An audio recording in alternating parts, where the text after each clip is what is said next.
Ako si Kamaestro. Ibabahagi ko sa inyo ang isang kwento. Hango sa totoong buhay, simulan na natin.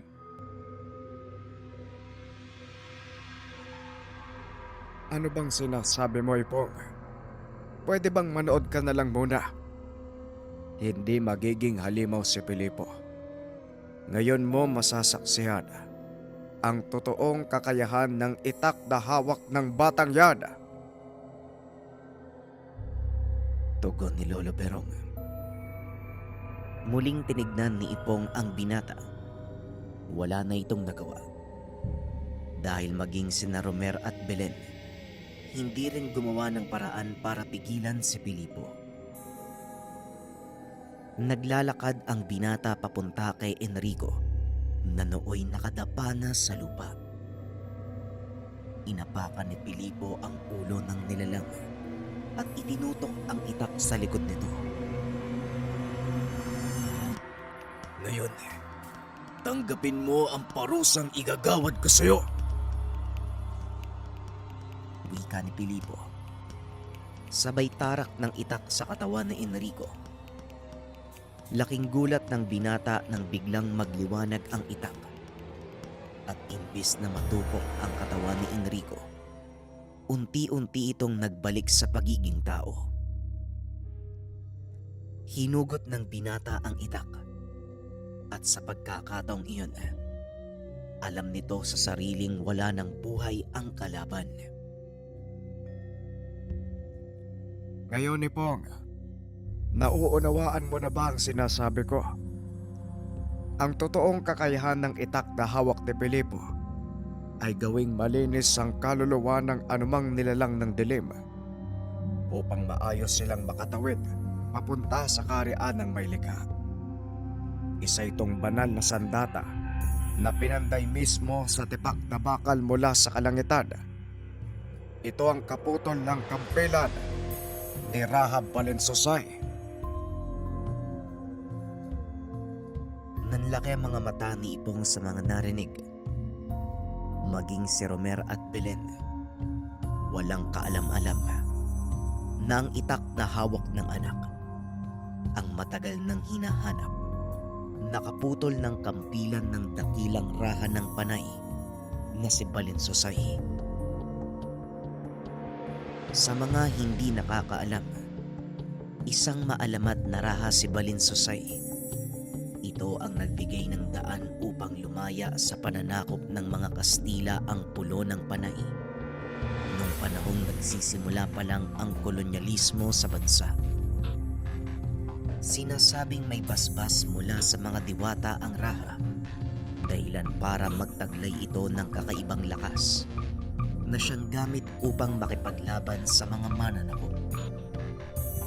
Sa tagal ng panahon, biglang nawala ang raha, maging ang mga kwentong naging kaakibat ng buhay nito. Ngunit isang sandata ang iniwan niya sa isang babaylang nagngangalang Goyang. Ito ay ang putol na dulo ng kanyang kampilan. Sinasabing kung sino man ang nagtataglay ng kalahati nito, isinumpang maging mortal na kalaban ng may hawak ng isa pang kaputol. Balik tayo sa kwento.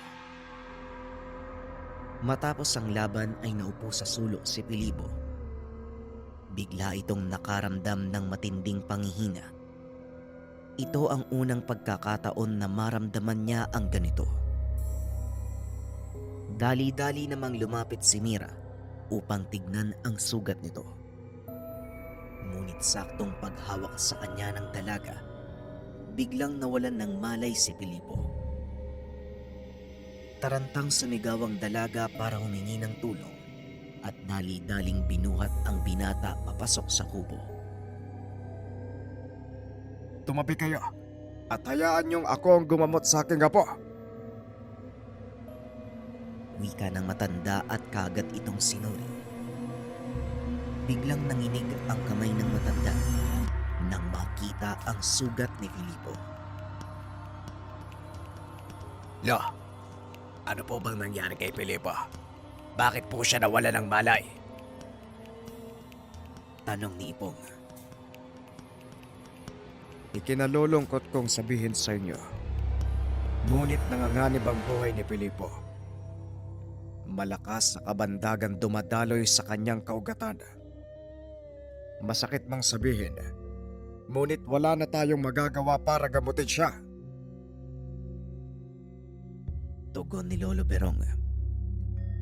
Biglang pumasok sa silid si Belen at lumapit sa walang malay na anak. Hindi po totoo yan, Tatay Berong. May paraan po para magamot natin si Filipo. Ngunit nasa kanya kung babalik ba siya o hindi. Dalhin po natin ang katawan ng anak ko sa labas. Wika ni Belen. Dali-dali namang binuhat nila Romer ang binata. Inilapag ito sa lupa. Pinakiusapan din ni Belen si Badong na magkatay ng isang baboy bilang alay. Kagad namang sumunod ang mga udtuhanon. Huwag mo sabihin gagawin mo ang ritual ng panunumbalik. Masyadong delikado ang ritual na yon. Dahil hindi lang ang kaluluwa ni Filipo ang maaaring mawala. Maging ang sayo. Kung sakaling hindi tanggapin na mabusaw ang iyong alay. Tanong ni Lolo Berong. Kung buhay ko man ang magiging kapalit para maibalik lang ang buhay ng anak ko, buong puso ko po itong iaalay. Wala nang nagawa pa si Lolo Berong para pigilan si Belen. Ipinagpatuloy nito ang ritual. Matapos ipaikot ang dugo ng baboy ramo sa paligid ng katawan ni Filipo, nagsimulang magsayaw si Belen. Maging ang ilang kababaihang mga udtuhanon ay nakisali na din. Ang ritual ng panunumbalik ay isang uri ng gawaing tanging isang mataas na uri ng babaylan ang nakakagawa. Nangangailangan ito ng matinding konsentrasyon at malakas na koneksyon sa kalikasan, maging sa kabilang dimensyon. Sa kaso naman ni Filipo, tatangkain ni Belen na kunin ito mula sa sulad o sa lugar kung saan nananahan ang kaluluwa ng mga namatay bago sila tumungo sa kanilang huling hantungan. Ngunit mapanganib ang ganitong uri ng ritual dahil kahit anong gawin ng isang babaylan, kung ayaw nang bumalik ng kaluluwang tinatawag, wala na din itong silbi. At ang pinakamalala, maaring pati ang kaluluwa ng babaylan ay makulong din sa lugar. Ilang sandali pa ay nawalan ng malay si Belen. Dali-dali namang itong sinalon ni Romer at inihiga sa tabi ng anak. Samantalang habang nagaganap ito sa mundo ng mga tao, nakita naman ni Filipo ang sariling nakasakay sa bangka. Napakadilim ng paligid at tanging isang maliit na itim na kandila lang ang nagsilbing liwanag ng binata.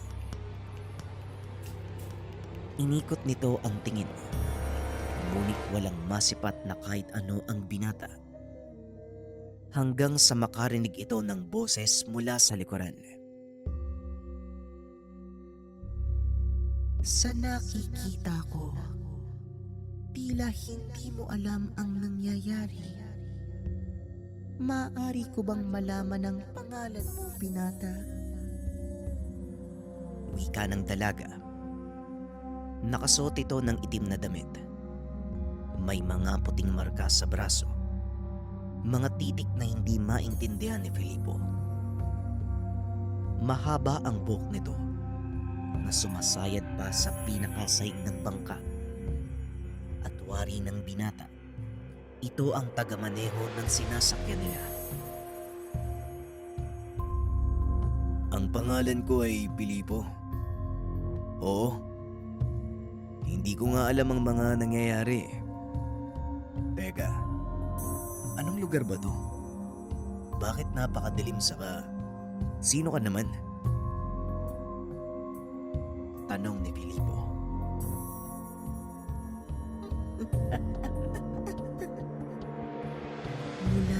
sinasaan ka ni Kuyang. Pero hindi mo alam kung nasaan ka. Mukhang walang nakapagsabi sa'yo tungkol sa lugar na ito, binata. Tugon ni Magwayan. Medyo nairita si Filipo dahil hindi sinasagot ng dalaga ang kanyang mga tanong. Sabihin mo sa akin, saan mo ba talaga ako dadalhin? Tanong ni Filipo. Nandito ka sa sulat at dadalhin kita sa isang lugar kung saan pagpapasyahan kung tutuloy ka sa saad. Tugon ng dalaga. Sulad. Saad. Teka, naguguluhan ako ah. Ano bang ibig mong sabihin? At sino ka ba talaga? Muling tanong ng binata.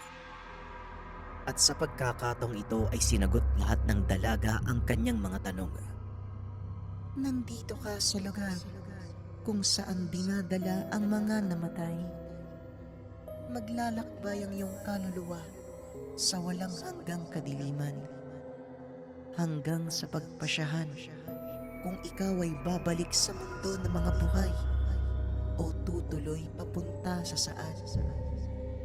Ako si Magwayan, ang diwatang tagasundo ng mga namatay. Wika nito. Nanlaki ang mga mata ng binata.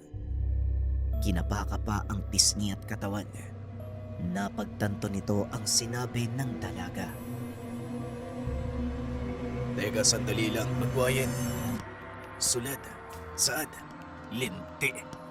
Niloloko mo ba ako? Tapos makakarinig pa ako ng salitang patay. Ano ba talaga? Wika ni Filipo. Mabuti naman at napagtanto mo. Oo, patay ka na. At naglalakbay tayo ngayon. Dahil may isang taong nais kumausap sa'yo. Tugon ni Magwayan. Sabay turo sa isang babaeng nakatayo sa dalampasigan. Laking pagtataka ni Filipo dahil nang umapak ang kanyang paa sa buhangin, biglang nagbago ang kapaligiran.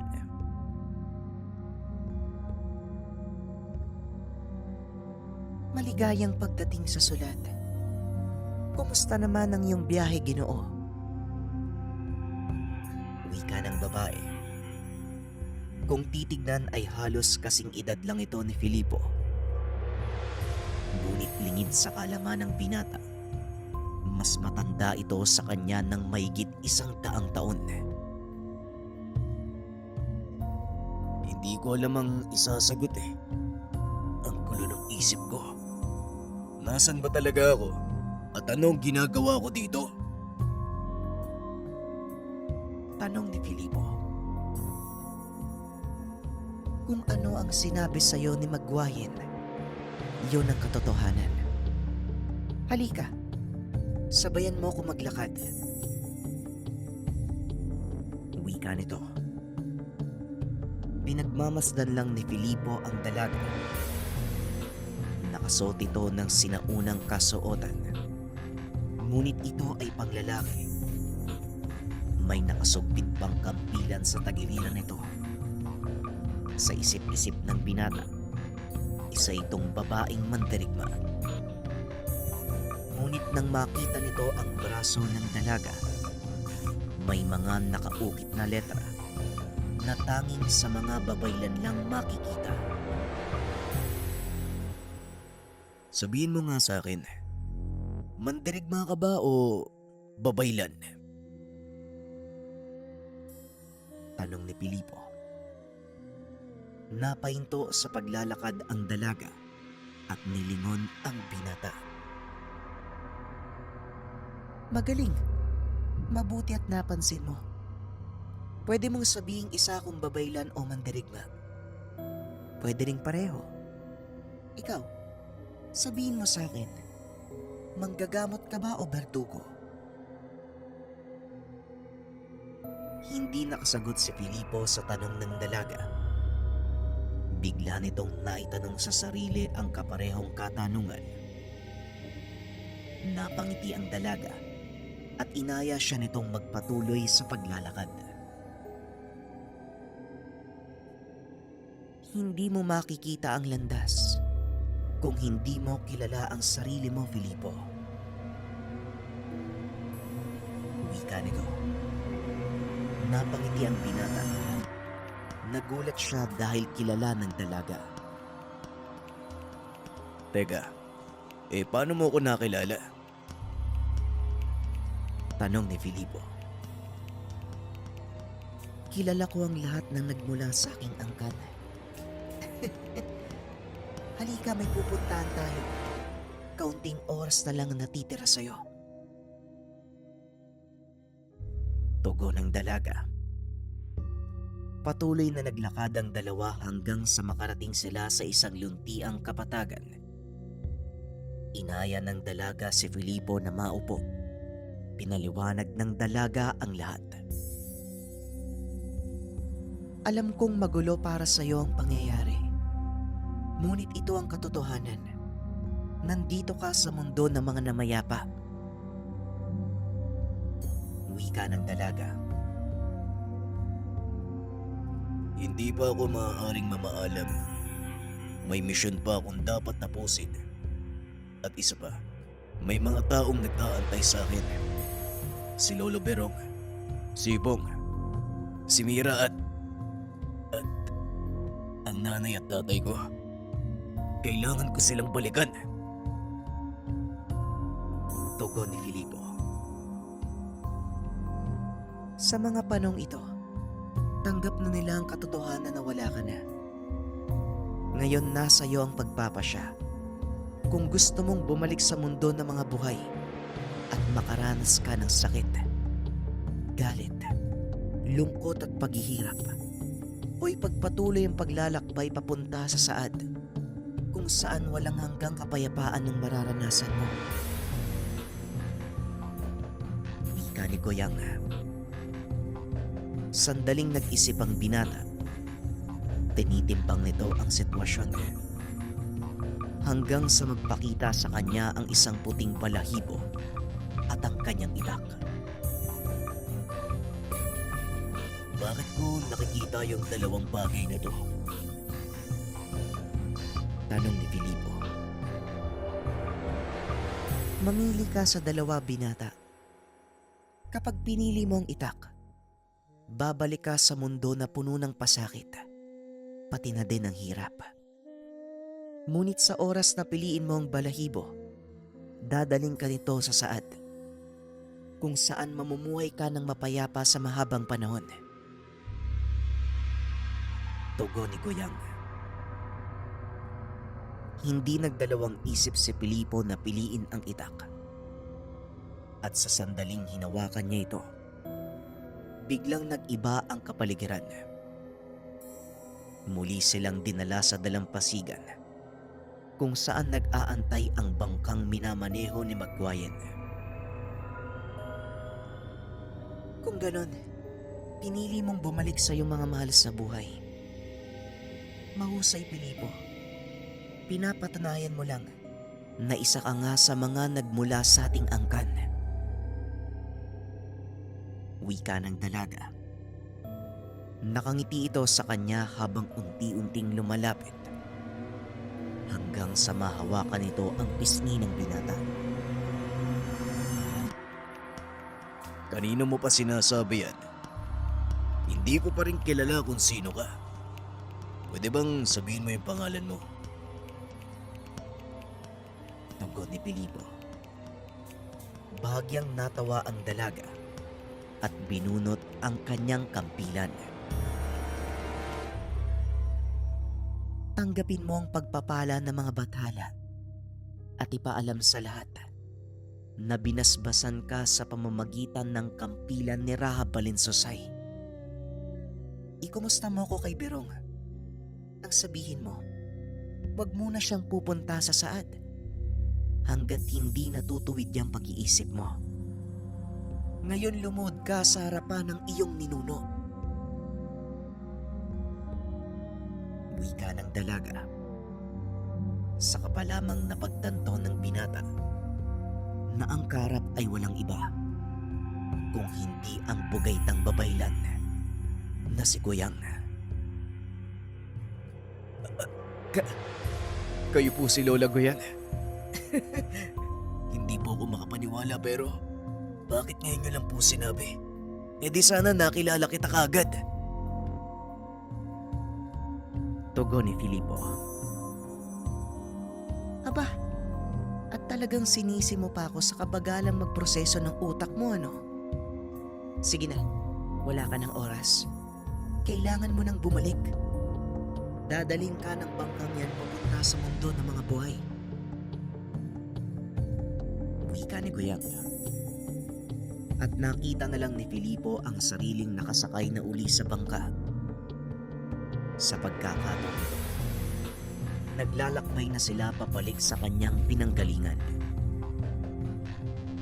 Samantalang sa mundo naman ng mga buhay, patuloy na nag-aantay sina Lolo Berong at ang iba pa. Hindi nila tiyak kung nagtagumpay ba ang pakikipagkasundo ni Belen sa bantay ng mundo ng mga patay. Ngunit wala silang magagawa kung hindi ang magdasal na sana ay paunlakan ang pagsamo ng isang ina. Ilang sandali pa ay nagkamalay na si Belen. Dali-daling itinayo ni Romer ang asawa at hinayaan itong mahimasmasan. Belen, anong nangyari? Nasaan ang anak natin? Tanong ni Romer. Mag-antay ka lang, mahal. Malamang masaya pang nakikipag-usap ang anak mo sa kanyang mga ninuno. Tugon ni Belen. Nilapitan naman ni Mira ang katawan ng binata. Nakita nitong nagliliwanag ang hawak na itak ni Filipo. Napangiti ang dalaga dahil nagbalik na rin sa dati ang kulay ng balat ni Filipo. Ilang sandali pa ang nakalipas. Bigla itong humugot ng hininga at umubo ng napakalakas. Anak ng... Hindi pala biro ang tumawid sa mundo ng mga patay. Pambihira ka talaga, Lolo Berong. Bakit hindi mo man lang sinabi sa akin yung tungkol doon? Tanong ng binata. Napatingin ito kay Mira na nooy nakatitig lang sa kanya habang patuloy na tumutulo ang luha. O ikaw naman, anong nangyari sa'yo? Bakit ka umiiyak? Tanong ni Filipo. Walang pagdadalawang isip siyang niyakap ng dalaga. Salamat naman at pinayagan ka ng bantay na makabalik dito. Hindi ko alam yung gagawin ko kung tuluyan ka ng pumunta sa kabilang buhay eh. Wika ni Mira. Huwag kang mag-alala, malakas pa ako. At isa pa, nandun naman yung lola ko eh. Nga pala, Lolo Berong. Ang sabi pala niya, huwag ka daw munang mamamatay hanggat hindi tumitino yung pag-iisip ko. Tugon ni Filipo habang maraan itong itinatayo ni Mira. Ano ka mo? Sinong nagsabi sa'yo? Ang lola mo sa tuhod, si Lola Guyang. Tugon ni Filipo. Sira ulong bata to ah. Hindi ko lola sa tuhod si Guyang. Pinsan ko siya. Mas matanda nga lang sa akin ng ilang taon. Nako, kung nandito lang yon, paniguradong hahabulin ka ng tungkod ng matandang yon. Masayang nagtawanan ang lahat habang ginagamot ni Lolo Berong ang sugat ni Filipo. Pinaliwanag nito ang buong katotohanan. Alam mo, Filipo, Hindi ko totoong anak si Romer. Pero ang nakakapagtaka, bakit ikaw ang pinili ni Goyang na magmana ng gulok na yan? Wika ni Lolo Berong habang nakaturo sa itak ni Filipo. Hindi ko din po maintindihan, Lolo eh. Pero iisa lang po ang alam ko. Sinabi sa akin ni Lola Guyang na galing daw ako sa angkan niya. Ang ibig sabihin, kahit hindi mo ako kadugo, wala ka na magagawa. Dahil kailangan mong tanggapin ang katotohanan. Apo mo ko. Aray ko naman. Sakit ah. Tugon ni Filipo. Napaaray ito nang biglang diinan ng matanda ang kanyang sugat sa dibdib. Hindi ko na kailangan pang magsalita tungkol dyan, Filipo. Alam mo sa sarili mo, inaruga kita at pinalaki. Simula pagkabata hanggang sa magkaisip ka. Wika ni Lolo Berong. Opo. At nagpapasalamat po ako sa ginawa niyo. Hindi ko po makakalimutan yung kabutihang pinakita niyo sa akin, Lolo. Tugon ng binata. Ngunit bigla itong natahimik nang banggitin ni Lolo Berong ang tungkol sa mga magulang. At sana din, mahanap mo sa sarili mo ang pagpapatawad sa nanay at tatay mo. Muling wika ng matanda. Kagad itong tumayo at hinayaang makapagpahinga ang binata. Habang nakaiga, iniisip ni Filipo ang sinabi ni Lolo Berong. Ngunit nangingibabaw pa din ang alaala at boses ng mga taong nangutya sa kanya nung mga panahong iwanan siya ng mga magulang. Ito ang patuloy na tumatakbo sa isipan ni Filipo hanggang sa tuluyang makatulog. Kinabukasan pagkalabas ng kubo, sinalubong siya ni Ipong. Kakarating lang nito galing sa bayan at masaya nang makitang buhay ang binata.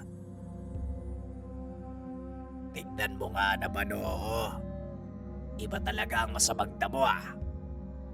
Sino mag-aakalang mabubuhay ka pa? Ayos ah. Ang lakas ng kamandag na yon, Filipo ah. Wika ni Ipong.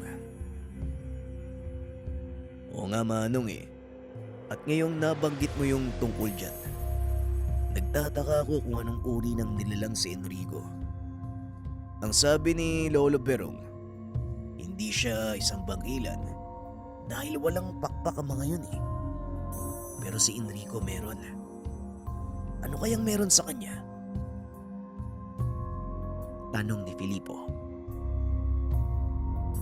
Alam mo, Filipo, maraming maaaring maging pagbabago sa mga bangkilan, lalo na kung ihalo mo ang kanilang dugo sa mga engkanto.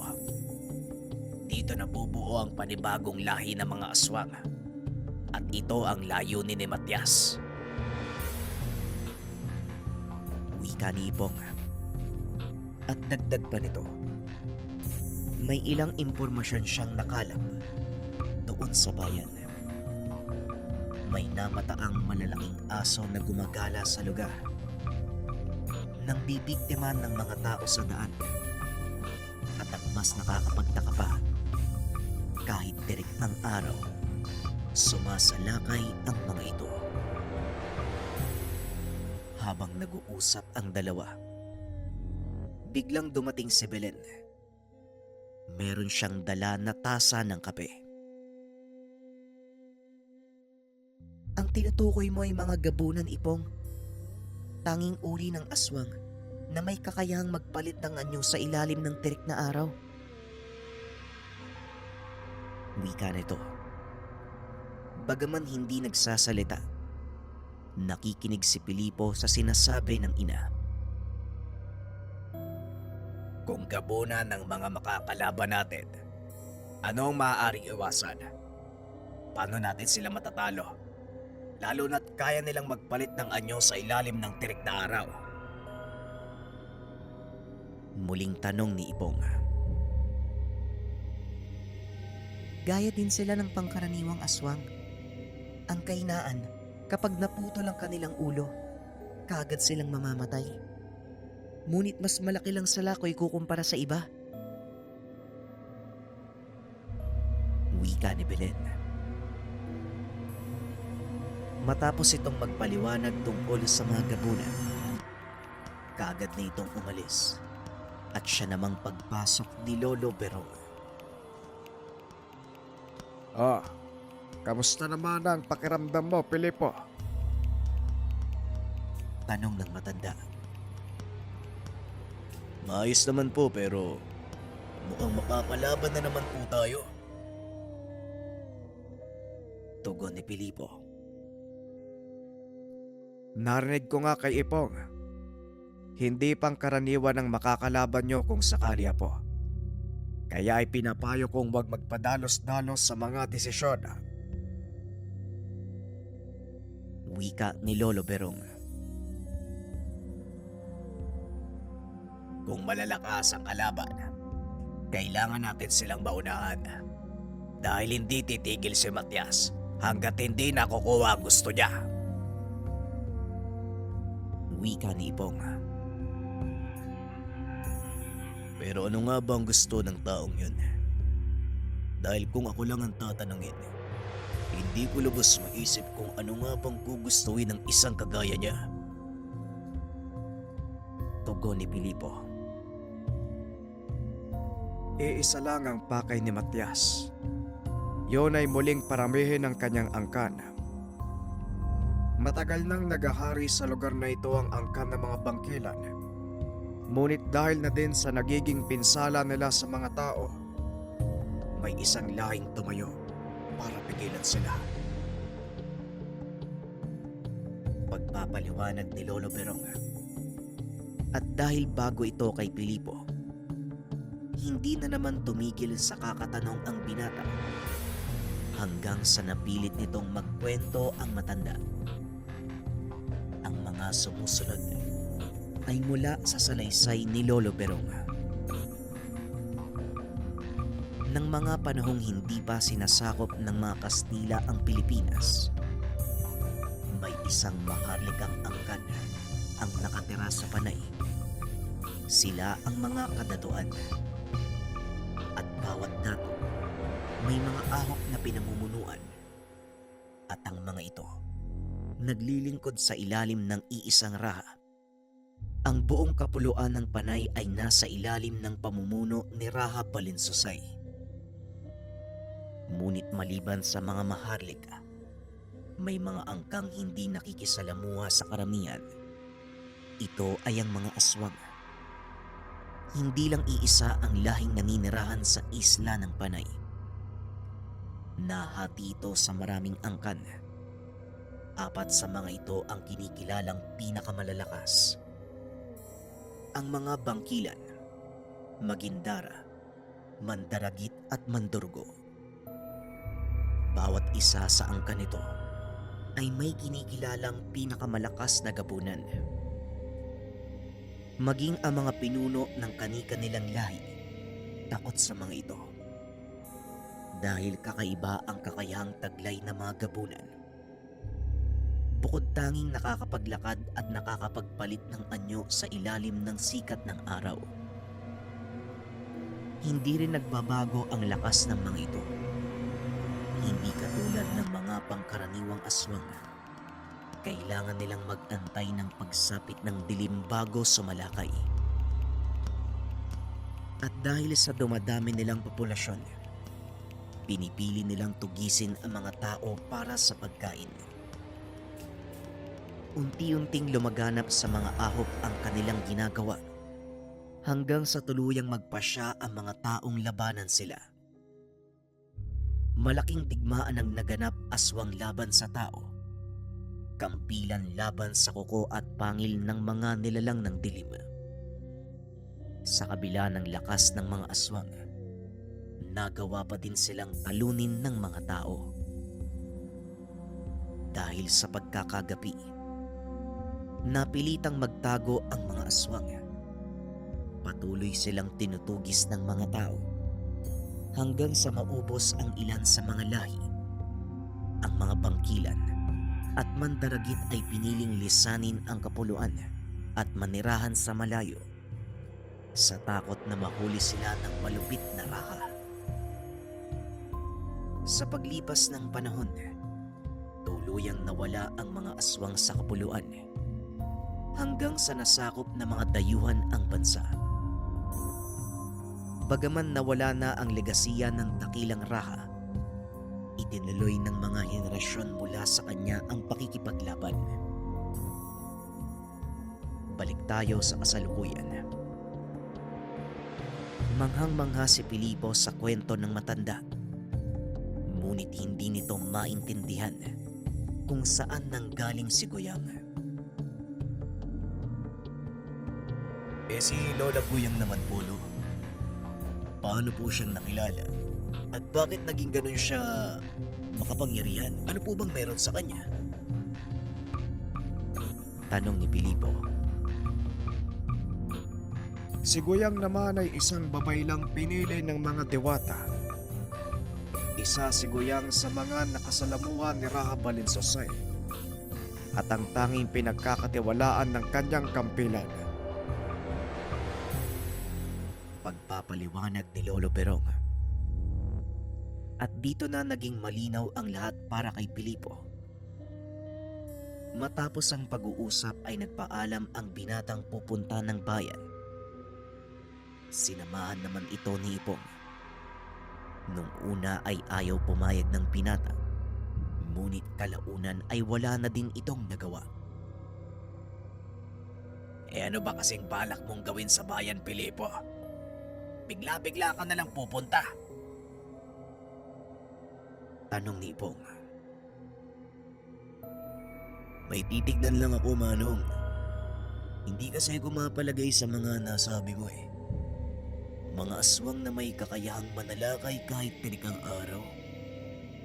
Gusto ko silang makarap para malaman natin kung anong dapat gawin.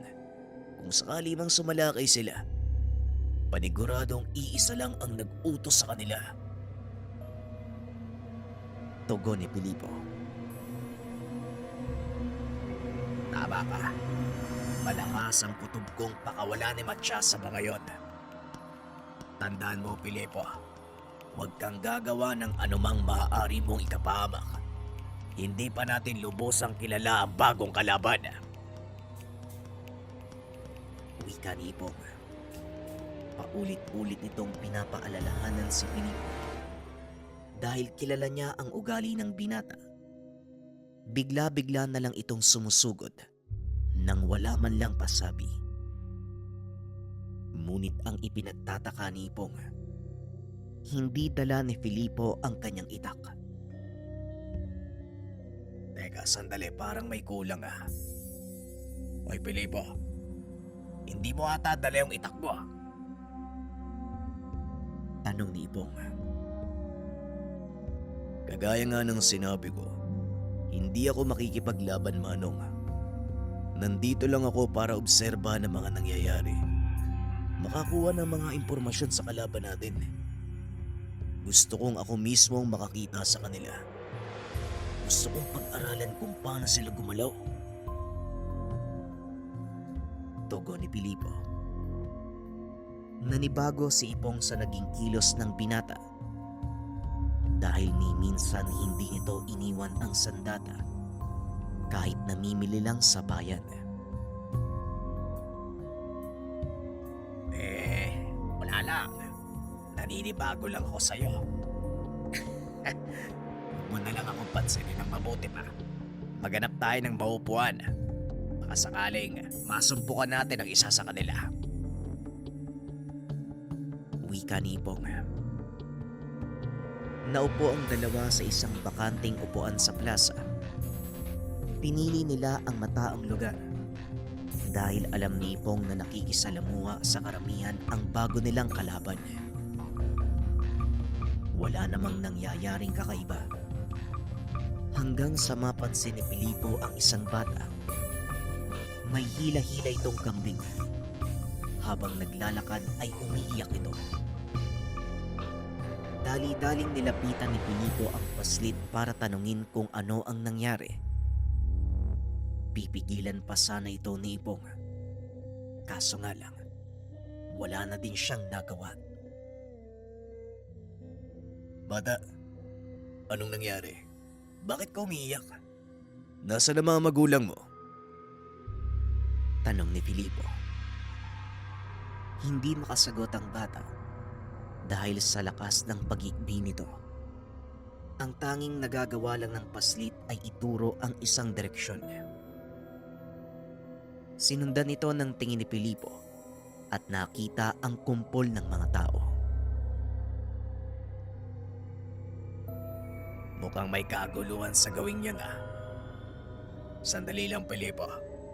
Dito ka lang. Wika ni Ipong.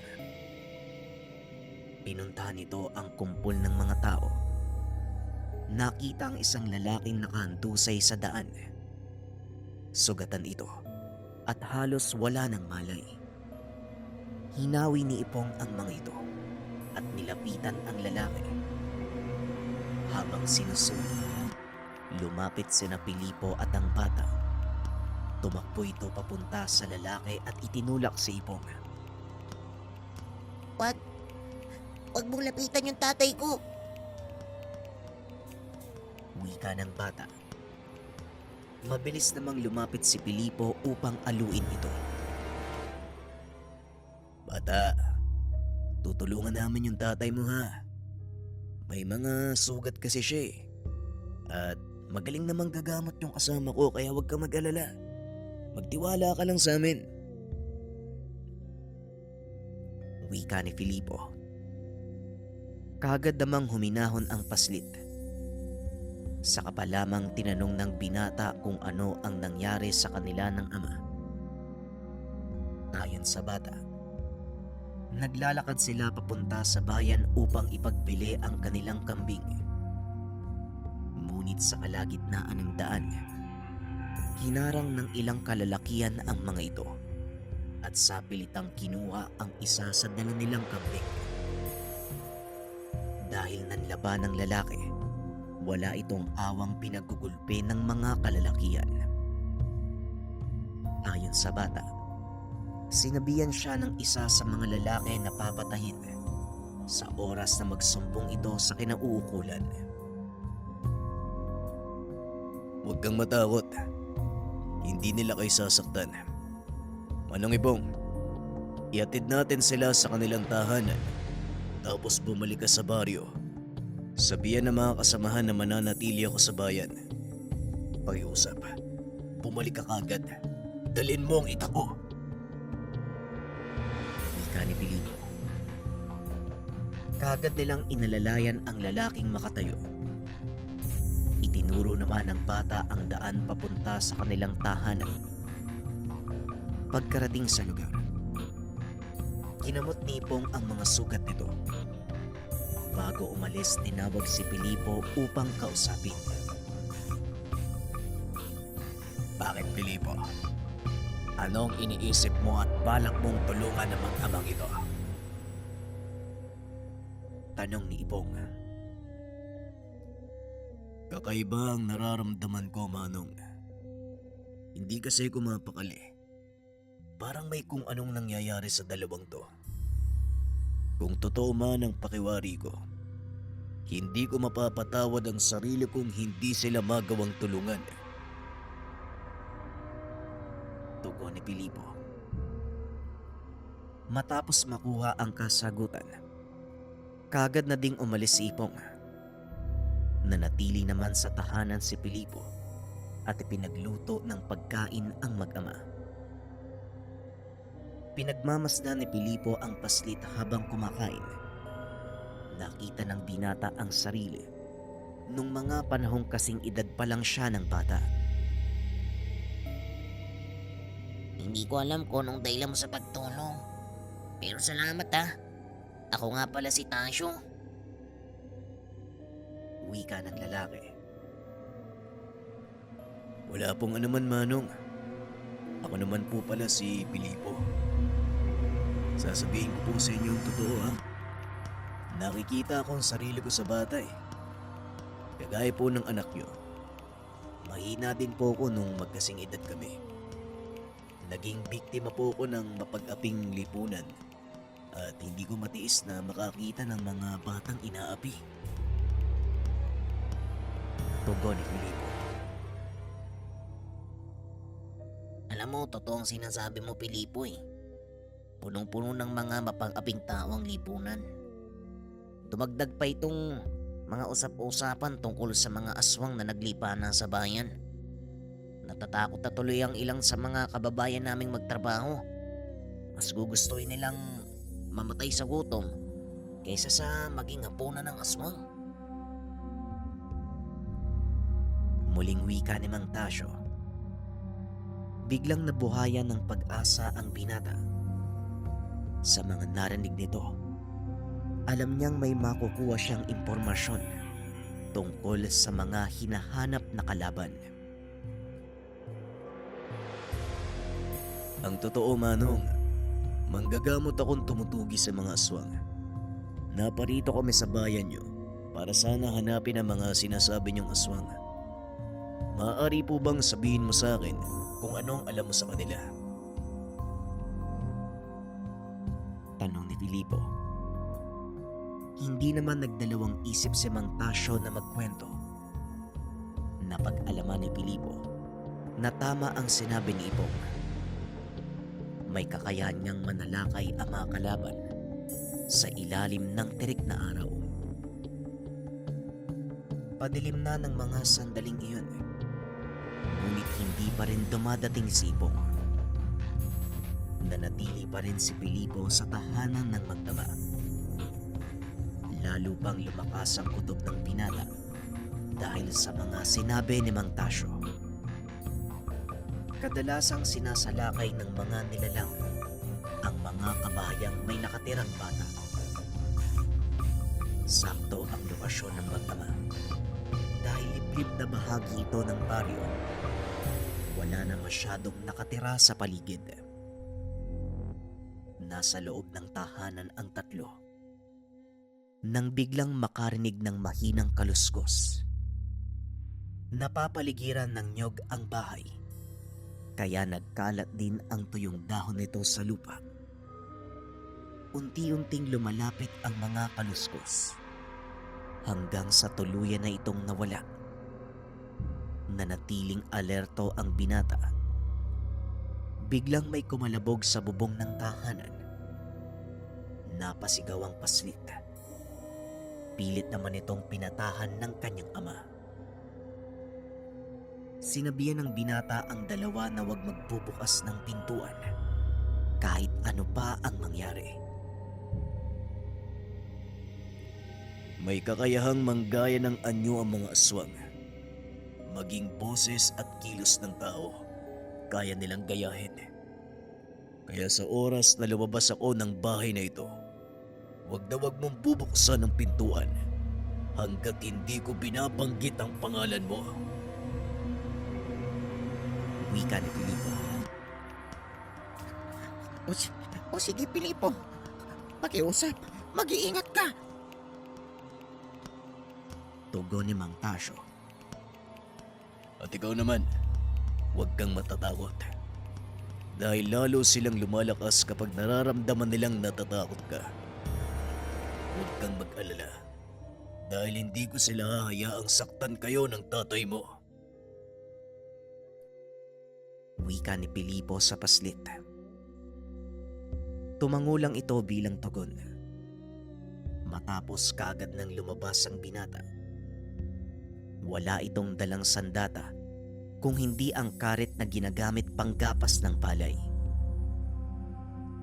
Sumandal ito sa puno bilang proteksyon sa mga lumilipad na nilalang. Inikot nito ang tingin sa paligid, ngunit walang nagpapakita. Hanggang sa marinig nito ang huni na tila nagmumula sa isang baboy. Hinanap nito ang pinagmumula ng ingay hanggang sa mapagtanto na nanggagaling ito sa bubong ng bahay. Pagtingala ng binata, Nakita nito ang isang malaking nilalang. Nakatuwad at pilit binabaklas ang bubong ng tahanan. Dali-daling dumampot ng patpat si Pilipo at binato ito sa nilalang. Dahilan para mapalingon ito sa kanyang kinaroroonan. Hinamon ito ng binata. Hindi naman nag-atubili ang nilalang na bumaba sa lupa. Mga walang iya kayo. Hindi na kayo namili ng oras. Wika ni Pilipo. Sabay takbo pasugod sa nilalang. Gamit ang dalang karet. Paulit-ulit niya itong sinubukang sugatan. Ngunit sa kasamaang palad, dumudulas lang ang talim nito sa katawan ng nilalang na punong-puno ng buhok. Panandaliang umatras ang binata upang mag-isip ng susunod na plano. Ngunit siya naman ang sinugod ng aswang. Walang nagawa ang binata kung hindi ang tumakbo paikot sa bahay. Walang iya naman, Manong Ipong. Bakit ba kasi tagal mong dumating? Wika nito sa sarili. Ilang sandali pa ay napansin ng binata na hindi lang iisa ang kalaban. Lumabas mula sa gubat ang dalawa pang nilalang at pilit sinisira ng mga ito ang pinto ng tahanan. Nawala sa isip ni Pilipo ang kalaban, kaya nagawa siya nitong dambahin. Nakipagpuno ang binata sa aswang. Ramdam nito ang lakas ng kalaban. Pilit siyang kinakagat ng aswang, ngunit nagagawa niya itong iwasan. Laking gulat ng binata nang biglang tumalsik ang kalaban. Nakita nito si Romera. Tumayo ka na dyan. Mukhang isang buong hukbo ng aswang gubat ang kalaban natin, ha? Wika ni Romera. Dali-daling tumayo ang binata. Nakita nito si Ipong na paparating. Binato ang itak sa binata. Laking pagtataka ng lahat dahil biglang nagsipulasan ang mga aswang. Nang sandaling bunutin ni Pilipo ang itak mula sa sisidlan. Kaso nga lang, hindi lahat ng mga kalaban ay pinalad na makatakas. May nahuli si Badong. Hinarap ito kay Ipong upang makakuha ng impormasyon. Magaling, Badong.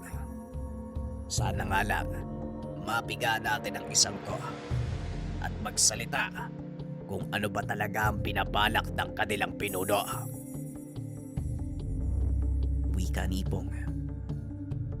Itinali nila ito sa puno at inantay si Pilipo na naoy kinakausap ang mag-ama. Kumusta po kayo, Magtasyo? Nasaktan po ba kayo? Tanong ng binata. Maayos naman kami ng anak ko. Maraming salamat sa iyo, Pilipo. Tugon ni Mang Tasyo. Bagaman hindi pa makausap ng maayos, pinilit niyang sumagot upang mapanatag ang binata. Mabuti naman po kung ganun. Sige po, maiwan ko po muna kayo. May kailangan lang akong atupagin sa bakuran. Wika ng binata sabay labas ng tahanan. Nakita nito ang nakagapos na aswang sa puno. Biglang nakaramdam ng matinding galit. Ngunit pilit nitong pinakalma ang sarili. Marahang naglakad papunta sa mga kasama. Mabuti naman at nandito ka na. Kumusta naman ang mag-ama? Maayos naman po sila, Manong. Kayo po, may nasaktan ba sa mga kasama natin? Tanong ni Pilipo. Si Romer, pero hindi naman gaanong malala. Maliit na galo sa tuhod banda. pag-uusap ng dalawa. Nilingon ng binata si Romer na nooy nakikipag-usap kay Badong. Napangiti ang binata. Sa isip-isip nito, nagpapasalamat ang binata sa pagliligtas ng kanyang buhay. Ibinaling ng binata ang atensyon sa bihag at sinimulan ang pagtatanong. Ayoko nang palalain pa ang sitwasyon mo ngayon. Sabihin mo sa akin, ano ang pangalan ng pinuno nyo at ano ang pakay niya sa bayang ito? Nung una ay hindi nagsalita ang aswang. Ngunit nang bunuti ni Pilipo ang itak sa sisidlan, bigla itong nagpumiglas na tila takot na takot sa hawak ng binata. Ilayo mo sa akin yan. Pakiusap. Ilayo mo sa akin ang bagay na yan. Sumisigaw ito na parang kakatayin. Hindi malaman ni Filipo ang dahilan kung bakit gano'n na lang ang takot ng aswang sa hawak niyang sandata. Kung ayaw mong itara ko ito sa katawan mo, magsalita ka.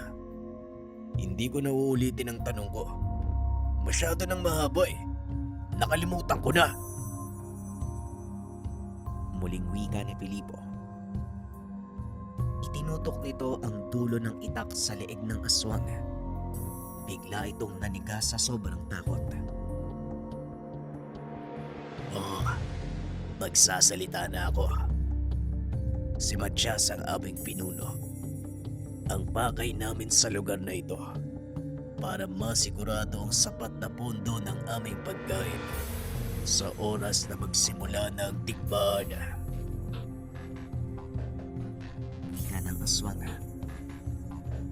Nagkatinginan si Filipo at ang iba pang kasama nang marinig ang sinabi ng aswang tungkol sa digmaan. Digmaan? Anong digmaan? Muling tanong ni Filipo.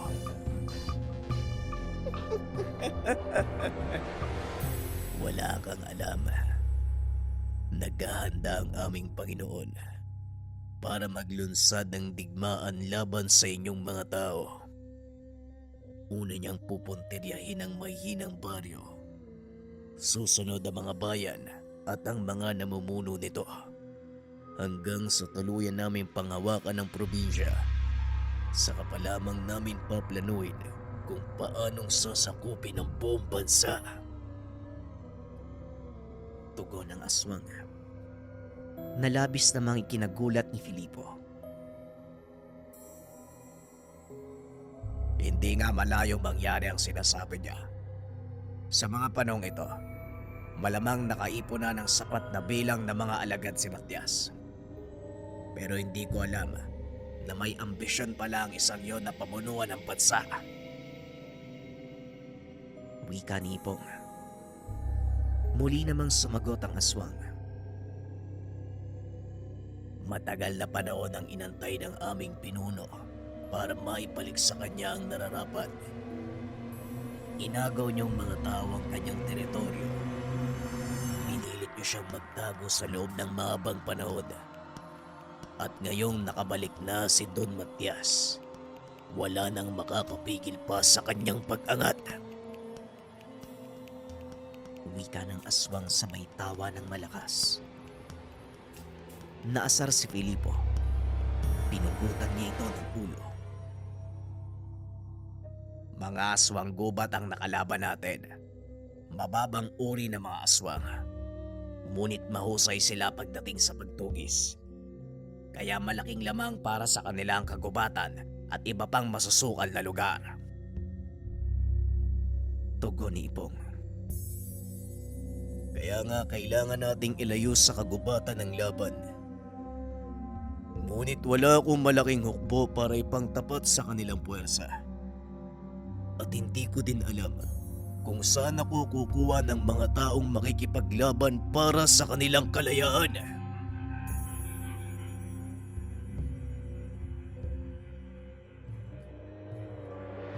Konting opinion para sa kwento. Ako talagang tumaas yung balahibo ko dun sa part na nakausap niya na si Lola Guyang, saka yung part na nabanggit yung pangalan ni Rahab Valensosay. Kaya mas nakakapanabik yung susunod na episode. Abangan natin mga kabayan. Muli, maraming salamat sa pakikinig ng ating kwento.